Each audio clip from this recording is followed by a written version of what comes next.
অপপ্রচারের যে ঢেউ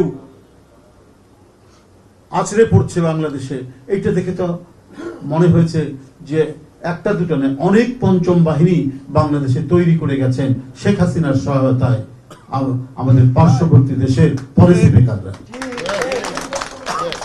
এই পঞ্চম বাহিনী সম্পর্কে আপনাদেরকে সতর্ক থাকতে হবে। ওরা বলছে, এমনও বলছে, আমি অপপ্রচারের কয়েকটা দেখলাম তাদের বিভিন্ন ইউটিউবে, যে সার্জিক্যাল অপারেশন তারা করবে। তো ওরা কি মনে করে আমাদেরকে?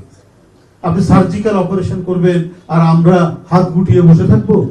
আমরা কি বলে যে আঙ্গুল চুষতে থাকবো? এটা আপনাদের ভুল ধারণা।